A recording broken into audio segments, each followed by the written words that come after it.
All right, so hello everyone, and welcome to our another Innovatology episode. Create your future now.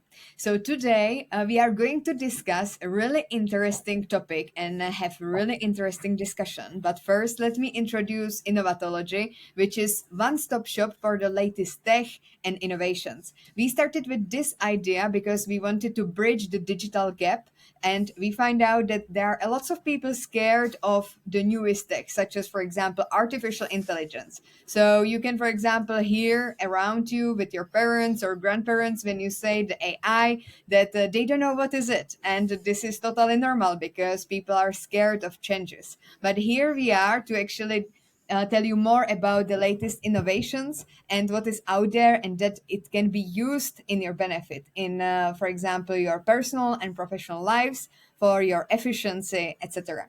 And today episode is about brain GPT, language in brains and machines. So I'm really curious, and I am here today with Cedric and Sam to discuss this more in depth. So hello, can you, Sam, introduce yourself and tell our audience more about you, what you are doing, and who you are? Yes, yeah. Well, first of all, thank you for having me. So I'm Sam, and I'm currently doing research at Ghent University. And the main focus of my research is about how people read and the information people have to integrate during reading, and how this might be different for different groups of people. For example, people with dyslexia, or people reading in their second language, children, etc. And for this purpose, we make use of large language models. And in this research field, it's very exciting times because we see that language models have some very interesting properties regarding language, and um, they also fit very well with how brain represents language. And there are some very interesting properties, and so very interesting research happening right now using language models to study how the brain processes language.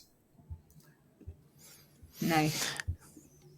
So, can you tell us a bit more, indeed, about the Brain GPT in this context as part of your research? Like, how does it actually work? Like, is it that the brain connects to ChatGPT to then generate content? Why is it called Brain GPT?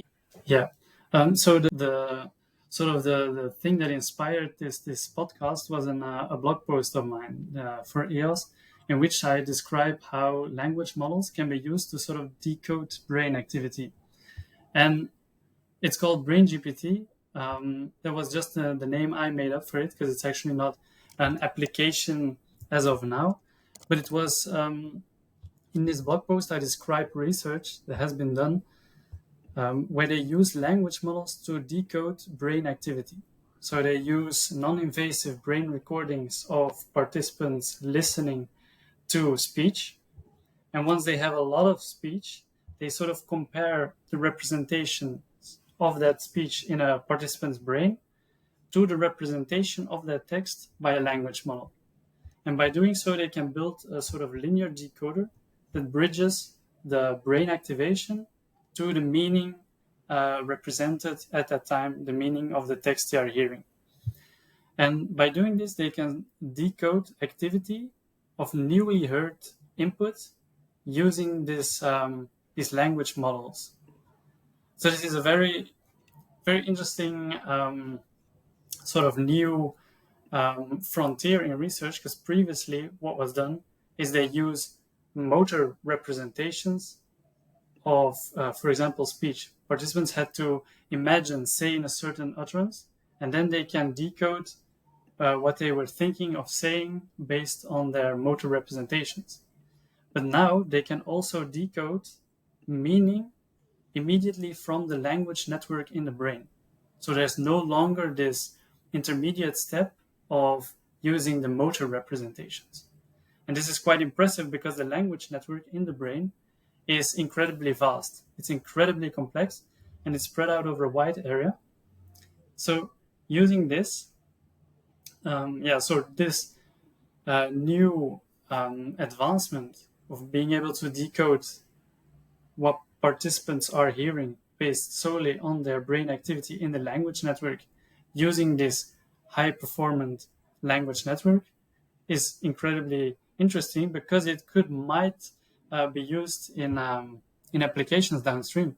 But of course, there are many obstacles still in the way before something like that is possible. Like, for example, now Neuralink has implanted a device that records brain activity. But when they do this, they always implant it in the motor cortex. So there's sort of much less complex brain activity compared to the language network.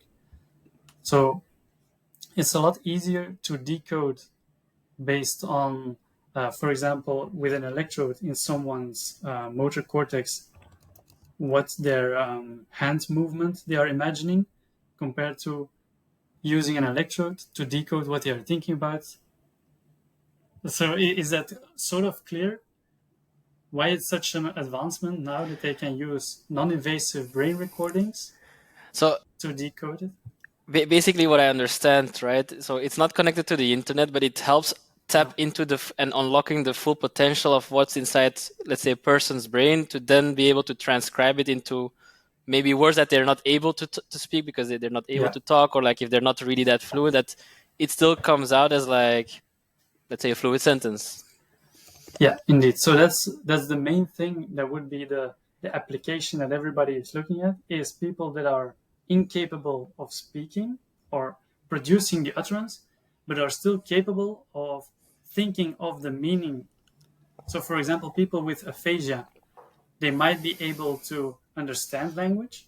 They can come up with sentences, but they are unable to transform these sentences into a motor command to their mouth that speaks this utterance.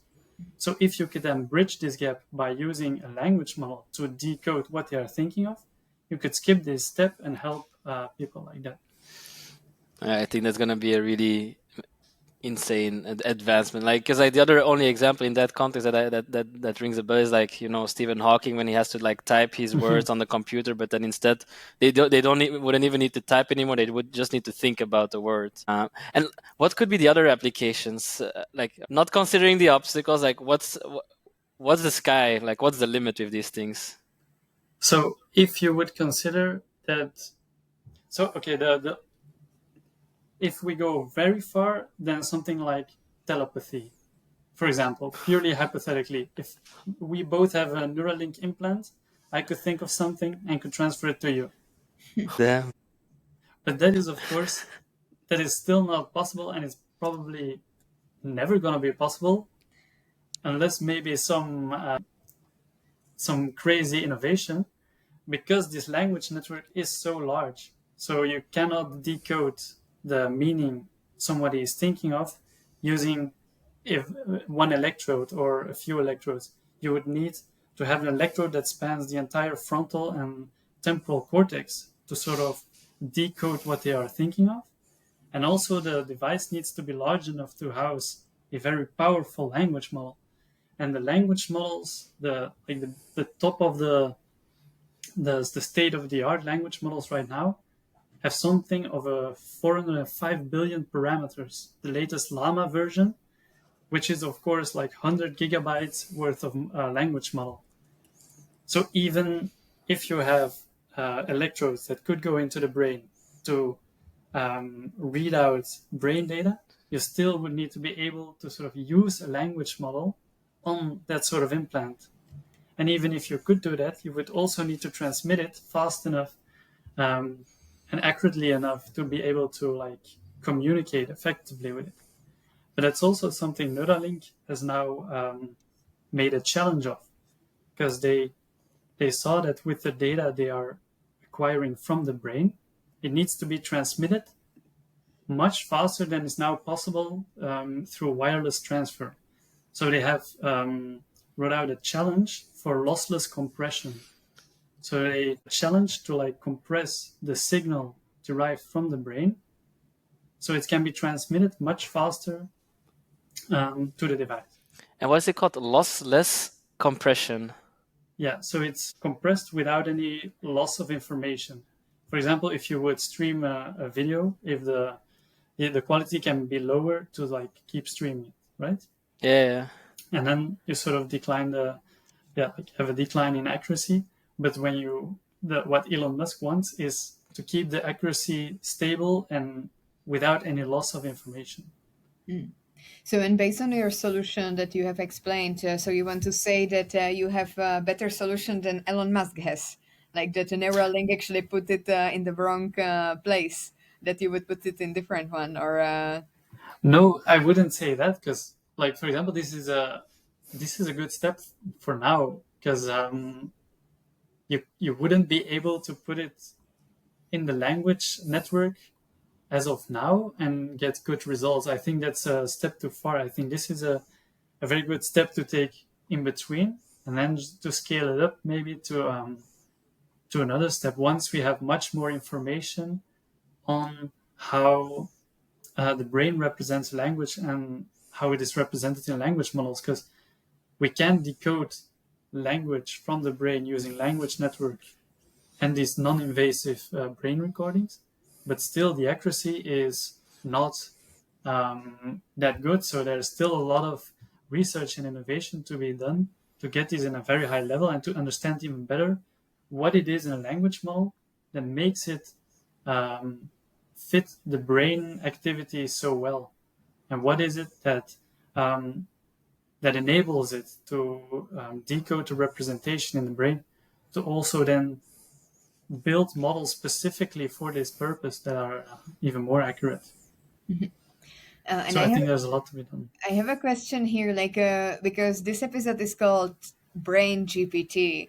So then, because I can imagine like having a chip in my brain, as we were discussing, it's already like happening with the Neuralink, which is actually helping people to transmit the language. But what are actually the ethical risks and the issues what the AI can actually be facing? Because is it because I can like sometimes people cannot like even be with themselves and with their brain without actually like a chip. So when there will be something else inside your brain, is there like some ethical risks currently that like if the AI would actually be like Yeah, that's actually a very good question. And in the paper I mentioned in the blog post also tested this. So they, first of all, they saw that they could decode what people were thinking of very accurately using the representation of language models.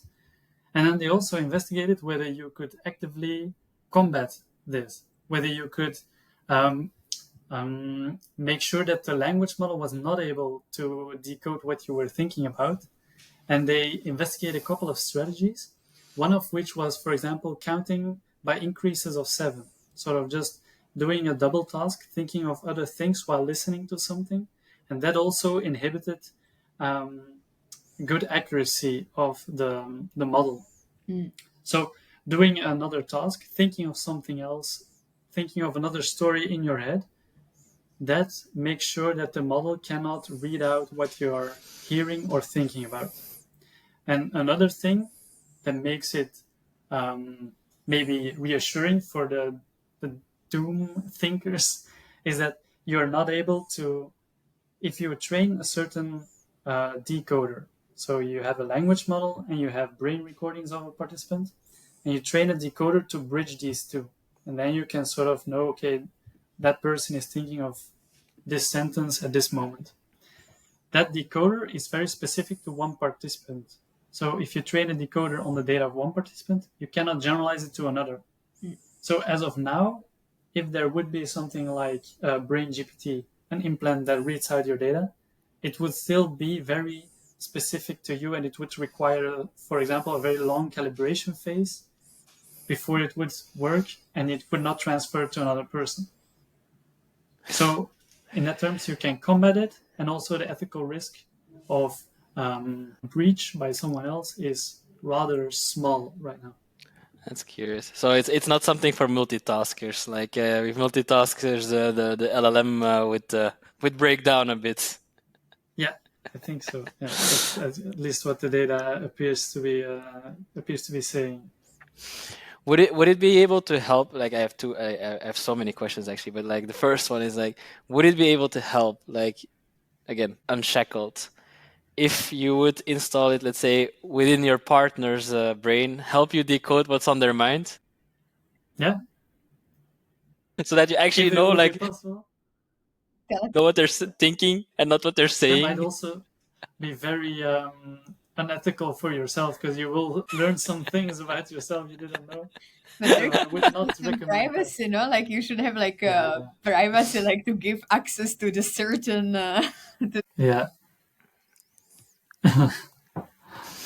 Yeah, but that takes me Yes. to the other ethical dilemma. Like, what can you hack? Like, theoretically, can this kind of device be hacked, and can it then be used to basically also influence your thinking, or it's at the moment only one-way traffic, or it can become that? What at the moment, like the so the research right now based on the research on decoding brain activity using large language models is just one-way street. Of course, you just have brain activity and you look, okay, what are they thinking?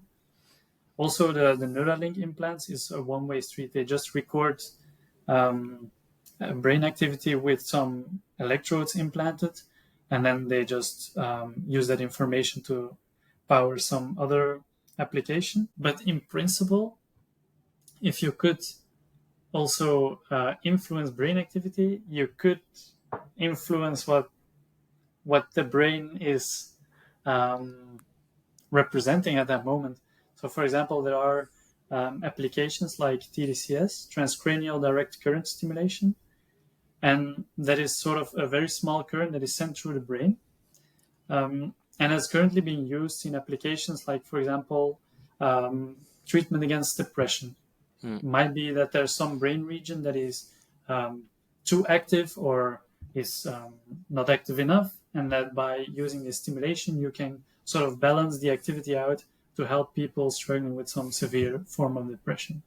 The same is, for example, TMS. It's transcranial magnetic stimulation, which uses, instead of a current, a magnetic pulse to sort of just disturb brain activation in general. And all these applications, they have an impact on our brain and our brain activation. But as of right now, it's very difficult to sort of steer the activation in the direction we want. So you can just sort of generally inhibit a certain region, or you can activate it more and have some general influence on people's behavior or feelings, but you cannot specifically steer it to, for example, a thought or one representation in the head. Yeah, I mean, if that would be possible, I think you would open another can of worms, either in the positive direction, but also super, sci-fi. It's another Black Mirror episode. Yeah. That's really curious. Yeah, this there are a lot of like ethical questions which I think will also go with development of Neuralink. So and I have also like, do you actually like Elon Musk? Like when you look at what he's doing, are you like is it like your like idol, or what are other players in the field that are playing the game in this aspect currently? I would not say he's my idol per se. I do admire the entrepreneurial spirit and the innovation that gets sparked in these various companies, and especially things like Neuralink. There is also a lot of controversy with regard to like the animals that were used during the testing phase of the Neuralink implants, and some other ethical considerations. So I think everything he does needs to be like looked at through a critical lens. But in general, it seems like he really sparked some major innovations across many fields. So that's admirable, at least. Yeah, he's a challenger, right? He breaks the status quo. Yeah. Sometimes Exactly. for the positive, sometimes for different reasons. But his mindset is difficult to follow. Yeah, definitely. So, as I understood, have you met him or have you seen him speak at one of the conferences? We were in the same room with him. Oh. Yeah, room is very broadly like it's very broad. He was like in not a concert hall, but like I think it's like a sports arena near the expo in Paris. And then last year he was there physically, which was pretty cool, because then he like called out his mom who was sitting there and his family. And I still remember last year was not what I expected. I mean, he's a genius. Like you can see it in the way he's talking. He's a genius in His his brain works head too fast for for his speech. Yeah, thoughts. it's incredible. And then this year we saw him on a big screen Yeah. in the same in the in the same room.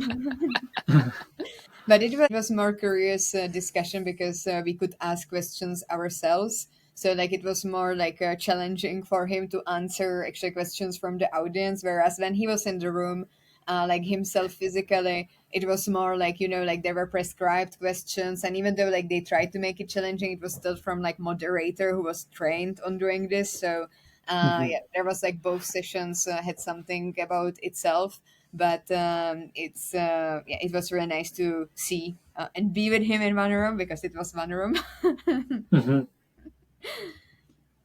But yeah, regarding this like brain GPT, it's also like you have a really interesting career that you went through, because what I understood is that you were with Cedric doing the bioengineering, and then you stopped and you started with psychology. So if someone would like to work with this kind of innovation, what would you recommend as a career path? Should they also do the similar kind of path as you had, like to drop out from the bioengineering and go to psychology? Because I think that this gave you also some kind of really added value and unique value proposition in the field that you have from both like psychology and engineering. Or what would you recommend to people who are interested in this field? Yeah, that's actually a very good question. Very interesting to think of. So, what I think it's you need to be very multidimensional. So, I think the combination of psychology and cognitive science, in combination with some love for technology or computer science, is an ideal combination in this case, because you're dealing with um, the complexity of language and linguistics and how people deal with language, how language is represented in the brains, which is of which there is a very strong tradition in cognitive science and a lot of things to be learned. But then, of course, to use these models, to implement these models, to train and yeah, to find new ways and build better models that fit better these brain data. There's of course a lot of technical knowledge that goes into that, and I think people with a background in computer science, of some engineering background, do have a strong advantage in that regard. So I think the best thing is some interdisciplinarity. So just both worlds coming together and using the knowledge on language of cognitive science combined with computer science skills engineering to build some amazing models that both enhance our understanding of language and the brains and also build some cool stuff while doing it. Mm. And when you are looking at current like innovation regarding the brain, etc., but because I cannot imagine like current like always like the people they are like changing. So like we had the horses in the past, then we switched to the car, then there was like internet which was on the computer, which was big, really like that you couldn't like fit it in your pocket or even in your backpack. And now like it's more like compatible. So let's say that my career would be transforming in this aspect. So does it mean that in the future I would not need to have actually phone or my laptop, and I would be like working only with like a chip in my brain, or how this would work? That's the very very far future. I think this is at best a dream at this point. So I don't think we'll get there. Maybe not ever. Um, but it's definitely very interesting the road to get there. And I think right now, for the progression in the field on like how brains represent language and how language models can be used to decode brain activity and to enhance our understanding of how brains deal with language. I think now the main bottleneck is actually just the data. So these models are trained on more and more data, and they require trillions of tokens to be trained on, and they are often mined from various web pages. So I think the quality right now of the data can be improved upon drastically. So I think for futures, if you want sort of to work in this, a good, maybe not the most exciting path, but a very necessary path is just how do we get more quality data that is acquired on ethical, in an ethical way, and that is that can be used to train these models and improve them even further. Um, so I think that's the main thing that it's currently in the way of further improvements in this field. The need for data, like Yeah, data evermore. quality, it's gonna be important for everything that's gonna be based on Mhm. technology, like these LLMs, but anything for a company trying to leverage the new technologies. Mm. Data. I mean, I just Yeah, get so annoyed by it actually because yeah, everybody wants the output, but nobody, I mean, not a lot of people are actually willing to invest in making sure that the quality input is also yeah, there. But then they do expect the output to be great, right? yeah. A very funny anecdote in this regard is also a lot of the data used for training of LLMs comes from Reddit. And the people of Reddit are also aware of this. So you Oh have my this god. huge bias, of course. And recently there was this trend of people on Reddit to just comment with Bazinga on everything. So to flood the models with just the word Bazinga, and then yeah, giving the data engineers at OpenAI a lot of headaches to get this data cleaned up. And that's also yeah a thing that OpenAI is apparently doing is ignoring the websites. So websites can denote which part of the website can be used for web scraping, and OpenAI is apparently being has ignored part of these restrictions placed by websites to even scrape more data. Mm, So yeah, that's sort of the reaction against that, sort of to try to get their data to be yeah clean. less quality than they yeah So actually, the report. takeaway of today's podcast is just go on Reddit and write the future, write the history, because you No, right, Bazinga. Write the bias you want to be in the world. can. And what's next for you in your research, Sam? So I'm currently in my research. I just didn't. I'm currently writing a paper where I evaluate a range of Dutch large language models because a lot of the work is being done with the English models. But as I am from Belgium and I like the Dutch language, I wanted to also see what's out there in terms of resources for the Dutch language because I am using Dutch speaking participants in my own research. So I needed a good language model to look at their behavior and their reading times. So for that, I evaluated a range of large language models in Dutch, and we're currently writing that up. And then in the future, we would like to see do some research on how children read. So to look at Mm, whether children, when they are reading, to what degree they make use of the context to predict the upcoming words, to perhaps compensate for their lack of reading skill at that point. Because that might also influence, if they appear to be doing that, that might also influence how we measure um, reading ability and reading comprehension. So that's sort of the direction we're going in now, to use these language models to sort of see how are children reading, what information are they using, um, and then to use that information to improve how we measure their reading skill. Oh, that's beautiful. Because I always hated the reading classes at school when I was, and I think that there is also coming a lot of scare of public speaking because at some point we all needed to read in front of the whole Yeah, class, and it yeah, was. I think that this would really help the children and also some traumas that are created when we are in early age. oh, definitely.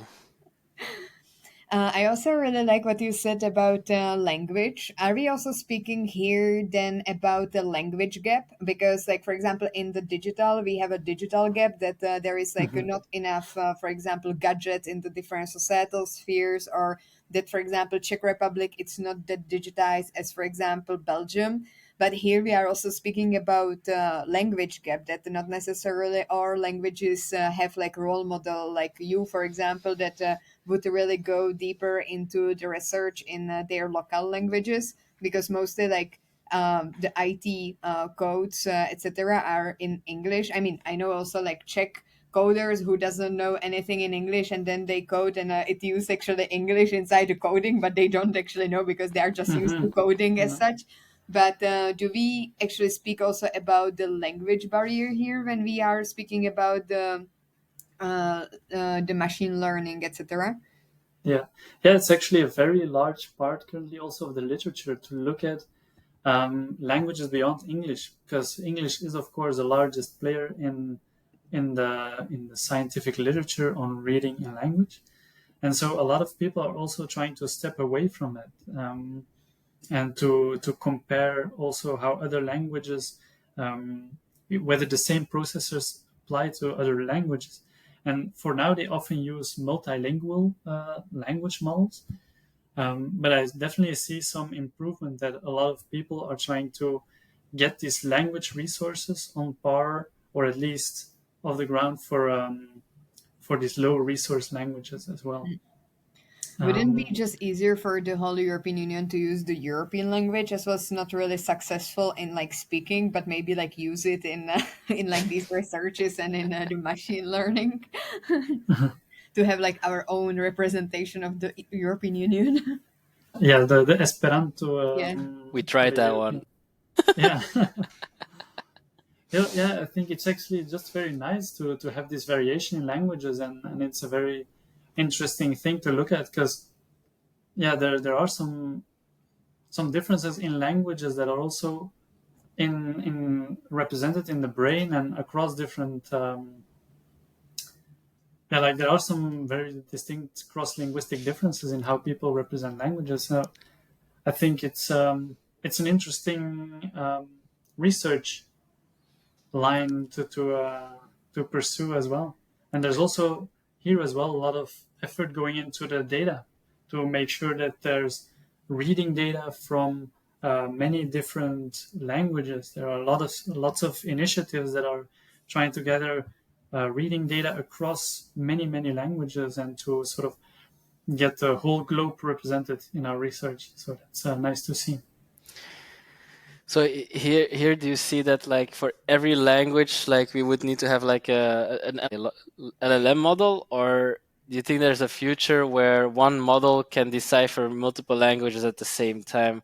The reason why I'm asking is because like we have this device like Cloud AI, and it helps me so much with my meeting notes that I can just focus on the other person speaking. But sometimes, I mean, you know how it goes. Like you switch between Dutch and English, and then maybe Yeah. some French, and then it doesn't work anymore because like I can only Mhm. select one language. But is there a future where it can just do that deciphering of multiple languages at the same time? Yeah, that's actually also a very good question, because in my recent research, I also compare how the Dutch language models compare to a multilingual model, and they actually measure up quite well. And the relations we see using the Dutch language models also hold up using the multilingual model. So that's very Hmm. useful to see. And when it comes to the brain data, it appears that it is the generalizability of the representations by the model is what make it fit to the brain. So I think in the future there could be like a huge model that is trained on like a massive amount of text that includes so many languages, that sort of generates a representation that is highly generalizable across languages, that then might be usable just across all languages. And here again, it's just the thing of having enough data. Oh, So I think it's definitely possible, and um, definitely interesting line to pursue as well. To look at the multilingual and the generalizable language models. I have also a question because we know that the brain is quite like complex mechanism that like you have different hemispheres, you have different parts, etc. And also I think that language can play the role in how like what kind of parts of brain we are using. That for example, Czech people would use it slightly differently than for example people in Japan. That there are like because they have it more like visual, different kind of letters, etc. So how the Neuralink or like the chips would cope with these kind of differences? Does it somehow play also a role, or it's just like yeah, like the chip just like cope with any kind of functions that the brain is doing, and it's not necessarily like doing any difference based on which country you are from, or how if you are more artistic or more mathematical person, or Yeah, that's also a very good comment because I think um, what I understand from the literature is that the variability between individuals is a lot larger than the variability across languages. So, two individuals speaking the same language might represent the difference in their representations in their brain might be as different or more different than people speaking another language. So I think it's not necessarily the language per se, because the representations in the brain are not that specific to one language, but they're going to be very specific from one person to the other. Um, so yeah, that's it's not necessarily a question of the language people are speaking, but the person that is speaking the language. Curious. nice. But of course, there will be some differences. For example, indeed in some logographic language like Chinese versus an alphabetic language. But I think those differences will be mainly earlier or later downstream in the language process. So it might be that those differences are mostly represented in the visual part and not necessarily in the part of the brain that represents the meaning of the text or the input. My next question is about your research because you mentioned that you are working on research.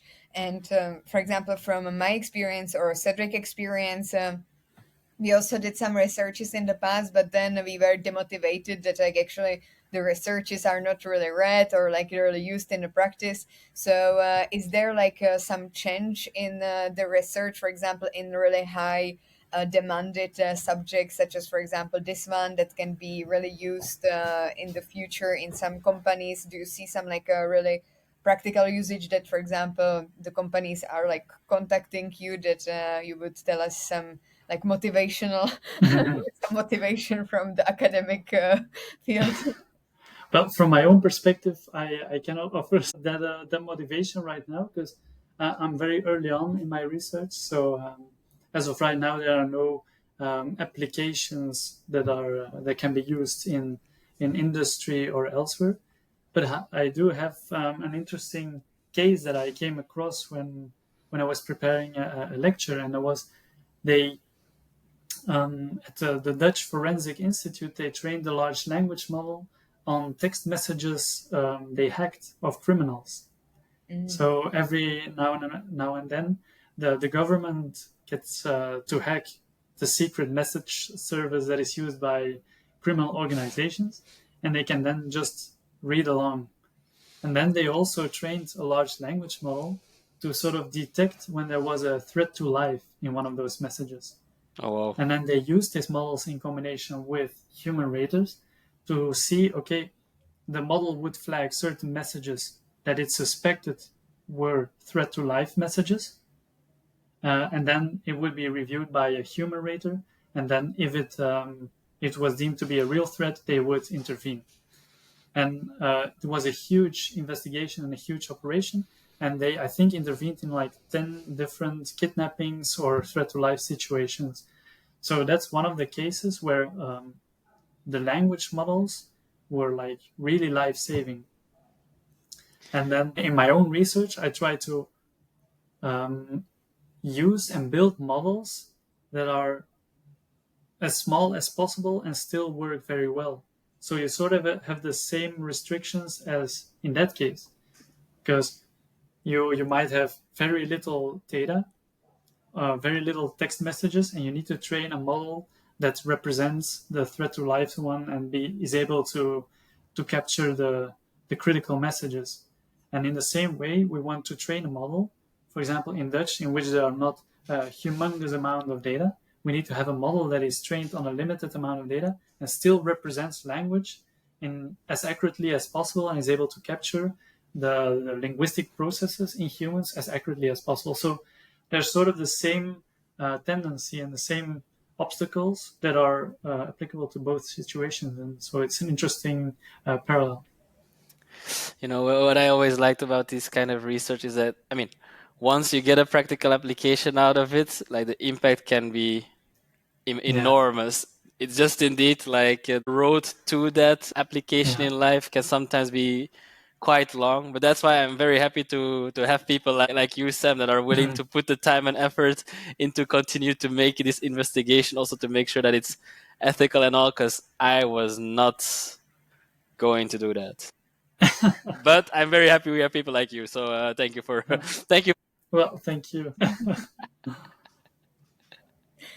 All right, so I have a last question from my side, and it would be like, what would you advise people starting, for example, with academia or academic career, how to overcome different obstacles that bear on your path? So, like, what would you advise the people who are younger and who wants to do the similar kind of path as you do?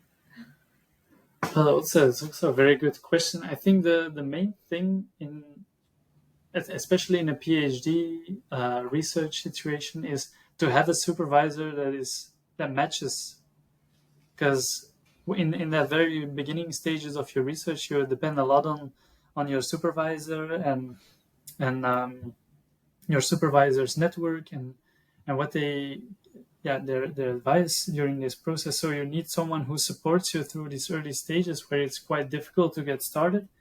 And if you have that, and you're just if you can pursue then the things you're interested in with the support of someone more experienced, I think that's a very powerful situation to be in, and something to aim at. So people looking for a PhD position, I would say, okay, follow your interests first of all, but also look at who will supervise you and gather some information about people that worked with them previously, and take your time to sort of see that the match is good, because otherwise you might be might be in for some unexpected and unpleasant situations.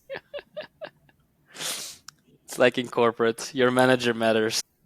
Yeah, it is. Thank you. Yeah, it can do definitely like more difficult if you choose the not the right supervisor, and all like he or she doesn't match your values or the mission and Mm-hmm. vision that you want to proceed with. I was always amazed how like a different system in like getting into PhD varies in different countries, because I wanted to do my PhD in Canada, and they told me that before actually submitting my application for the PhD, I need to find my supervisor. But I was here in the EU, and I was like, okay, but how can I do this? How can I find my Yeah. supervisor when I am here in the EU? And they were like, yeah, there is a list of supervisors, so you just write all of them with your application, what you want to do, what your research would be about, and you just ask them if they want to supervise you. And I was like, yeah, but this is, I mean, like, I would like to, at the time it was like before COVID, so there were not a lot of like virtual meetings that you would Yeah. just jump on the call and, discuss it. It was really just based on emailing. Sometimes they didn't reply at all, or sometimes they were like, yeah, this is not really our area of research. So it was Mm. really a pain for me. Yeah, it's a very difficult situation. And did you eventually start with a PhD? At the end, I decided to go work. Yeah. Ouch. Yeah, so but it was also like I got discouraged by a lot of people in my career that like not like my, for example, relatives or something. Like my relatives Mhm. always supported me, but it was rather people like from my career path, like managers or with whom I was working. They were like discouraging me that it's not really the way that they would go, etc. And I also felt that this also like it was super long, like 4 years. It's and I'm quite dynamic Yeah, person, like I like yeah, yeah. Your change. interest might shift across the Yeah, years. so I would need some PhD with a bit of freedom, and then I tried Mm, also Cambridge, where I could meet mm. actually the GPA, but then they told me that I have to live like 50 kilometers around Cambridge. So I was like, no, no, thank you. Like for minimum 4 years to live in neighborhood of Cambridge, I don't think so. Yeah.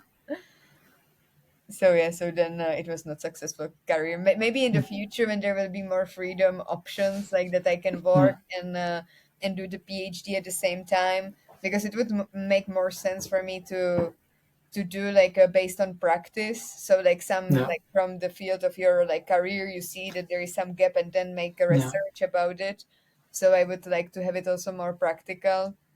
yeah, And, yeah. It's also a very valuable approach to like to the direction from the industry or the but private sector then to I the don't know how is it industry. now if there are more of the PhDs like more keen to do so. At that time when I was looking for that, there was only one in the Netherlands in the EU that was doing it, and I think in Maastricht. But then yeah, it was only one, and then I was like, okay, maybe in the future there will be more options. So Mhm.